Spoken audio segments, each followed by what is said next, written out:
ಆತ್ಮೀಯ ಬಂಧುಗಳೇ, ಭಗವಂತನ ನುಡಿಗಳು. ಇದರಿಂದ ಇವತ್ತು ಭಗವಂತನ ನುಡಿಯಿಂದ ಏನು ತಿಳ್ಕೊಬೋದು ನಾವು ಅಂತ ನೋಡೋಣ. ಪೂರ್ವಜರ ಇಚ್ಛೆಗಳಾಗಿರ್ಬೋದು, ಆಸೆಗಳಾಗಿರ್ಬೋದು, ಮಹತ್ವಾಕಾಂಕ್ಷೆಗಳು, ಕೋಪ, ವೈರತ್ವ, ಪ್ರತಿಶೋಧ ಅಂದರೆ ಸೇಡು ತೀರಿಸ್ಕೊಳ್ಳೋದು, ಇದೆಲ್ಲವೂ ಕೂಡ ಮುಂದೆ ಬರುವಂತಹ ಸಂತಾನದ ಆಸ್ತಿಗಳಾಗಿರುತ್ತೆ. ಅಂದರೆ ಪರಂಪರೆನೇ ಆಗ್ಬಿಡುತ್ತದು. ಈಗ ಎಕ್ಸಾಂಪಲ್ಗೆ ಒಬ್ಬ ರಾಜ ಇರ್ತಾನೆ, ಅವನಿಗೆ ಯಾರ ಮೇಲೇನೋ ಶತ್ರುತ್ವ ಇರುತ್ತೆ, ಅದು ಪರಂಪರೆಯಾಗಿ ಮೊಮ್ಮಕ್ಕಳವರೆಗೂ ಬರುತ್ತೆ. ಮೊಮ್ಮಗನಿಗೂ ಆ ಒಂದು ಶತ್ರುತ್ವಕ್ಕೆ ಏನೂ ಕನೆಕ್ಷನ್ನೇ ಇರೋದಿಲ್ಲ. ಆದರೆ ನನ್ನ ತಾತನಿಗೆ ಅವರು ಶತ್ರು ಅಂದಮೇಲೆ ಅದು ತನ್ನ ಮಗನಿಗೆ ಬಂದಿರುತ್ತೆ, ಅದರಿಂದ ಮೊಮ್ಮಕ್ಕಳಿಗೂ ಹಾಗೇ ಬಂದ್ಬಿಟ್ಟಿರುತ್ತೆ.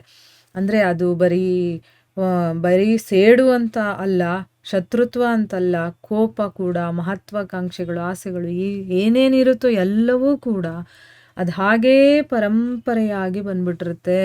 ಇದರ ನೆಸೆಸಿಟಿ ಇದೆಯಾ? ಇಲ್ಲ.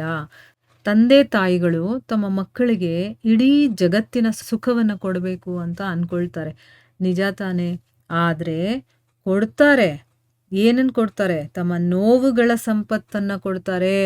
ಅಮೃತವನ್ನು ಕೊಡಬೇಕು ಅಂತ ಅಂದ್ಕೊಳ್ತಾರೆ, ಅದರ ಜೊತೆಯಲ್ಲಿ ವಿಷದ ಕಳಸವನ್ನು ಕೂಡ ತುಂಬಿಕೊಡ್ತಾರೆ. ನೋಡಿ, ಇಲ್ಲಿ ಭಗವಂತ ಹೇಳ್ತಾ ಇರೋದು ಎಷ್ಟು ನಿಜ ಅಲ್ವಾ? ನಾವು ಸುಖವನ್ನು ಕೊಡಬೇಕು ಅಂದ್ಕೊಳ್ತೀವಿ, ಆದರೆ ನೋವಿನ ಸಂಪತ್ತನ್ನು ಕೊಡ್ತೀವಿ. ಅಮೃತ ಒಳ್ಳೆ ವಿಚಾರಗಳನ್ನು ಹೇಳ್ಕೊಡ್ಬೇಕು, ಅವರಿಗೆ ಕೊಡ್ತೀವಿ. ಅದರ ಜೊತೆಯಲ್ಲಿ ಅವರನ್ನ ದ್ವೇಷ ಮಾಡು, ಇವ್ರನ್ನ ಹೀಗಿಡು ಹಾಗಿಡು ಅಂತಂದ್ಬಿಟ್ಟು ವಿಷದ ಕಳಸವನ್ನು ಕೂಡ ತುಂಬಿ ಕೊಟ್ಬಿಡ್ತೀವಿ. ಅದನ್ನೇ ಇಲ್ಲಿ ಹೇಳ್ತಾ ಇರೋದು ಅವನು. ಇಲ್ಲಿ ಭಗವಂತ ಹೇಳ್ತಾನೆ, ನೀವು ವಿಚಾರ ಮಾಡಿ ಬೇಕಾದರೆ ನೀವು ನಿಮ್ಮ ಮಕ್ಕಳಿಗೆ ಇವತ್ತಿನವರೆಗೆ ಏನು ಕೊಟ್ಟಿದ್ದೀರಾ ಅಂತ ಯೋಚನೆ ಮಾಡಿ ನೋಡಿ. ಖಂಡಿತವಾಗ್ಲೂ ಕೂಡ ಪ್ರೀತಿ, ಜ್ಞಾನ, ಸಂಪತ್ತುಗಳನ್ನು ಕೊಟ್ಟಿರಬೇಕು ನೀವು. ಅದರ ಜೊತೆಗೆ ಅವರ ಮನಸ್ಸನ್ನು ಅಶುದ್ಧಗೊಳಿಸುವಂತಹ ಪೂರ್ವಗ್ರಹವನ್ನು ಕೂಡ ಕೊಟ್ಟಿದ್ದೀರಾ ಅಲ್ವಾ?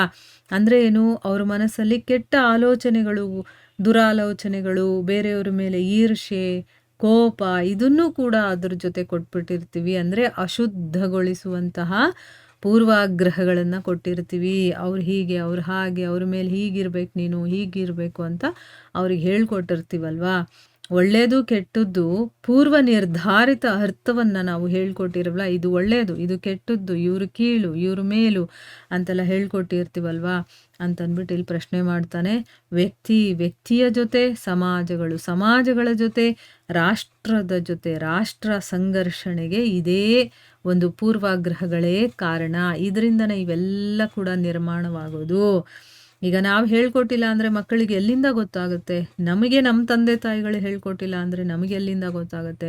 ಹಿರಿಯರು ಏನು ಹೇಳ್ಕೊಡ್ತಾರೋ, ಏನು ಮಾಡ್ತಾರೋ, ಹೇಗೆ ನಡ್ಕೊಳ್ತಾರೋ ಅದನ್ನೇ ಅಲ್ವಾ ಮಕ್ಕಳು ಅದನ್ನು ಅನುಸರಣೆ ಮಾಡ್ತಾರೆ. ಅದಕ್ಕೋಸ್ಕರನೇ ಇದೆಲ್ಲವೂ ಕೂಡ ಪೂರ್ವಾಗ್ರಹಗಳಿಂದ ನಿರ್ಮಾಣವಾಗಿರುವಂಥದ್ದು. ಹತ್ಯೆ, ಮೃತ್ಯು, ರಕ್ತಪಾತ ಇವೆಲ್ಲವೂ ಕೂಡ ಪೂರ್ವಾಗ್ರಹಗಳಿಂದನೇ ಹುಟ್ಟುವಂಥದ್ದು. ಅಂದರೆ ಅರ್ಥ ಏನು? ತಂದೆ ತಾಯಿಗಳು ತಮ್ಮ ಮಕ್ಕಳಿಗೆ ಜನ್ಮದ ಜೊತೆ ಮೃತ್ಯುವಿನ ದಾನವನ್ನು ಕೂಡ ಕೊಡ್ತಾರೆ. ಪ್ರೀತಿಯ ಬೆಳಕಿನ ಜೊತೆಗೆ ದ್ವೇಷದ ಅಂಧಕಾರವನ್ನು ಕೊಡ್ತಾರೆ. ಮತ್ತು ಅಂಧಕಾರ ಮನಸ್ಸಿನದ್ದೇ ಆಗಿರಲಿ, ಹೃದಯದ್ದೇ ಆಗಿರಲಿ, ಅಥವಾ ವಾಸ್ತವಿಕದ್ದೇ ಆಗಿರಲಿ, ಅದರಿಂದ ಕೇವಲ ಭಯನೇ ಸಿಗುತ್ತೆ. ಕೇವಲ ಭಯ ಅಂತಂದ್ಬಿಟ್ಟು ಇಲ್ಲಿ ಹೇಳ್ತಾ ಇದ್ದಾನೆ. ನೋಡಿದ್ರ, ನಾವು ಮಾಡುವಂಥ ತಪ್ಪೇನು ಅಂತ ನಮಗೆ ತಿಳುವಳಿಕೆ ಹೇಳ್ಕೊಡ್ತಾ ಇದ್ದಾನೆ. ಮಕ್ಕಳಿಗೆ ಯಾವತ್ತೂ ನೆಗೆಟಿವನ್ನು ಹೇಳ್ಕೊಡ್ಬಾರ್ದು, ಪಾಸಿಟಿವ್ ಆಗೇ ಹೇಳ್ಕೊಡ್ಬೇಕು, ಅವ್ರಿಗೆ ಒಳ್ಳೆಯದೇ ಹೇಳ್ಕೊಡ್ಬೇಕು. ಅದನ್ನು ಬಿಟ್ಟು ನಾನು ಯಾವತ್ತಿಂದನೋ ಸೇಡು, ವೈರತ್ವ, ಕೋಪ ಎಲ್ಲ ಇಟ್ಕೊಂಡಿದ್ದೀನಿ ಅಂತ ನೀನು ಅದನ್ನು ಮುಂದುವರಿಸ್ಕೊಂಡು ಹೋಗು ಅಂತ ಹೇಳ್ಕೊಡ್ಬಾರ್ದು. ಇದು ಆಮೇಲೆ ಮೇಲು ಕೀಳು, ಇವನು ಹೀಗೆ, ಇದು ಒಳ್ಳೆಯದು, ಇದು ಕೆಟ್ಟದ್ದು ಅಂತೆಲ್ಲ ಹೇಳ್ಕೊಟ್ಟು ಏನಾಗುತ್ತೆ? ಇದೆಲ್ಲ ಪೂರ್ವಾಗ್ರಹಗಳೇ.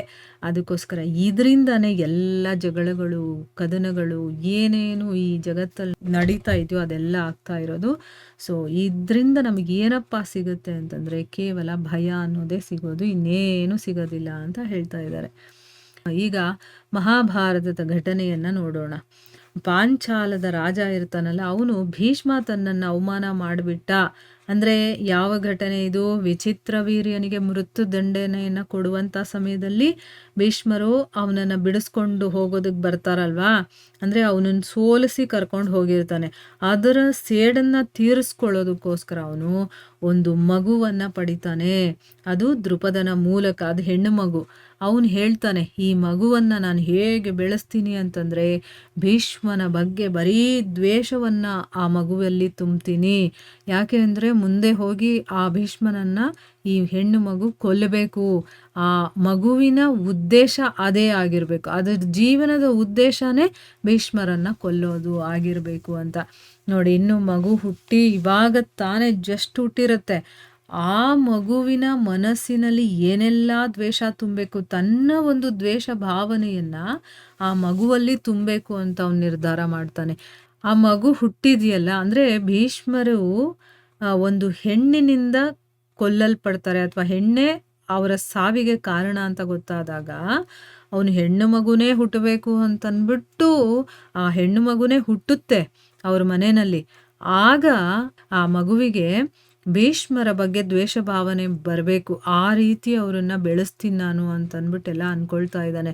ಅಂದರೆ ಇಲ್ಲಿ ಈಗ ತಾನೇ ಹುಟ್ಟುತ್ತಾ ಇರುವಂಥ ಮಗುವಿಗೆ ತಮ್ಮ ಸೇಡು ಶತ್ರುತ್ವವನ್ನು ತೀರಿಸ್ಕೊಳ್ಳೋದಕ್ಕೆ ಆ ಮಗುವಿನ ಮನಸ್ಸಿನಲ್ಲಿ ಸೇಡು ದ್ವೇಷ ತುಂಬುವ ಬಗ್ಗೆ ಇಲ್ಲಿ ಯೋಚನೆ ಮಾಡ್ತಾ ಇದ್ದಾನೆ.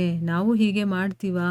ನಿಜವಾಗ್ಲೂ ಈ ರೀತಿ ಒಂದು ದ್ವೇಷ ಭಾವನೆಯನ್ನು ನಾವಿಟ್ಕೊಂಡು ನಮ್ಮ ಮಕ್ಕಳಿಗೆ ಅದನ್ನು ಹೇಳ್ಕೊಡೋದು ಎಷ್ಟು ಸರಿ ಅನ್ನೋದನ್ನು ಇಲ್ಲಿ ನಾವು ಯೋಚನೆ ಮಾಡಬೇಕು. ಆ ರೀತಿ ಮಾಡಬಾರ್ದು. ದ್ವೇಷ ಭಾವನೆ ಏನಾದರೂ ಇಲ್ಲಿ ನಮ್ಮದಾದರೆ ನಮ್ಮದಲ್ಲಿ ಇಟ್ಕೋಬೇಕೇ ಹೊರತು ಅದನ್ನು ನಮ್ಮ ಪೀಳಿಗೆಯವರೆಗೂ ಕೂಡ ತರಕ್ಕೆ ಹೋಗಬಾರ್ದು ಅಂತ. ಮಗುವಿನ ಮನಸ್ಸು ನಿರ್ಮಲವಾಗಿರುತ್ತೆ. ಅದಕ್ಕೆ ಎಲ್ಲ ವಿಷಯಗಳನ್ನು ತುಂಬಿಸೋರು ಯಾರು? ತಂದೆ ತಾಯಿಗಳೇ ಅಲ್ವಾ, ಆ ಮನೇಲಿರೋರೆ. ಆದರೆ ಆ ಮಗುಗೆ ಯಾವ ವಿಷಯಗಳನ್ನು, ಯಾವ ಒಂದು ವಿಚಾರಗಳನ್ನು ಹೇಳಬೇಕು, ಯಾವ ರೀತಿಯ ಗುಣಗಳನ್ನು ಆ ಮಗುವಿನಲ್ಲಿ ಬೆಳೆಸಬೇಕು, ಅದೆಲ್ಲ ನಾವು ಯೋಚನೆ ಮಾಡಬೇಕಾಗತ್ತೆ. ಅದಕ್ಕೆಲ್ಲ ಸೇಡು ಶತ್ರುತ್ವ ಭಾವ ಇದನ್ನೆಲ್ಲ ತುಂಬಿಸೋದು ಎಷ್ಟು ಮಾತ್ರ ಸರಿ ಅನ್ನೋದನ್ನು ನಾವು ಯೋಚನೆ ಮಾಡಿ ನೋಡಬೇಕು. ಹರೇ ಕೃಷ್ಣ.